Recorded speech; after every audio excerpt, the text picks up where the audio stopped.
suku bunga ya di Indonesia itu kalau kita lihat secara historisnya tidak cukup efektif ya langsung menggerakkan perekonomian. Ya, sangat berbeda dengan kondisi di Eropa ataupun di Amerika yang di negara-negara lain di mana kebijakan suku bunga itu dengan cepat bergerak ya membantu pergerakan ekonomi ya.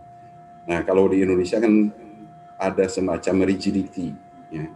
Kalau kita lihat pergerakan misalnya suku bunga acuan itu tidak segera diikuti dengan pergerakan suku bunga kredit. Ya. Diikuti dengan cepat oleh pergerakan suku bunga deposito, tetapi tidak cukup cepat diikuti dengan pergerakan suku bunga acuan, khususnya ketika suku bunga acuan itu turun.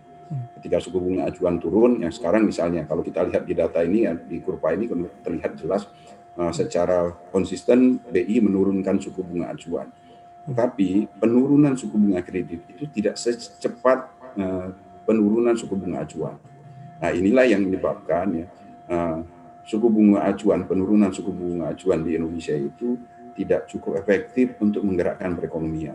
Nah, yang lebih efektif itu adalah bagaimana, kalau pandangan saya, bagaimana Bank Indonesia melakukan apakah itu ekspansi atau kontraksi moneter.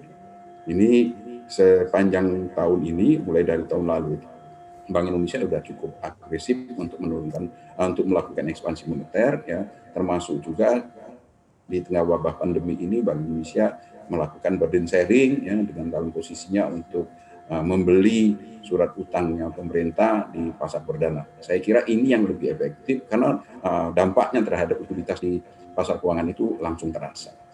Nah, ini poin menarik dari Anda, Pak Peter, patut kita garis bawahi karena tidak serta-merta atau bahkan cukup langsung bisa menggerakkan perekonomian kalau kita berharap kebijakan moneter berupa penyesuaian suku bunga acuan saja. Kemarin juga sudah ditambahkan oleh BI ada kebijakan moneter lain yang juga akan mereka maksimalkan, penurunan GWM dan sebagainya. Anda lihat seperti apa sih, Pak, amunisi-amunisi yang dimiliki BI? Karena selama ini juga kita sudah terasosiasi langsung pandangannya kalau berbicara mengenai BI ya kebijakan moneter satu-satunya lewat suku bunga acuan tadi.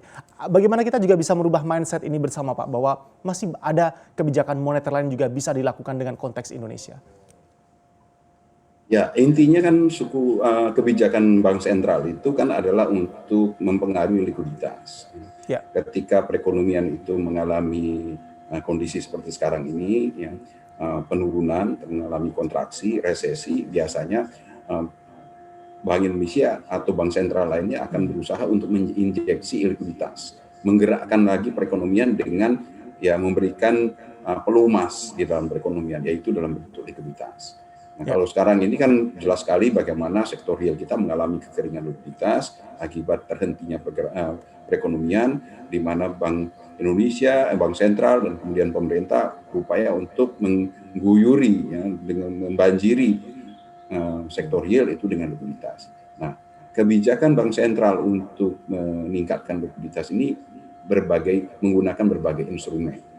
Ya, bisa menggunakan instrumen penurunan GWM, ya, bisa menggunakan instrumen menurunkan suku bunga acuan, ya, yang tujuannya sebenarnya menurunkan suku bunga acuan itu diharapkan diikuti dengan penurunan suku bunga kredit, ya, sehingga nanti ada proses penciptaan uang dari penyaluran kredit yang dilakukan oleh bank umum.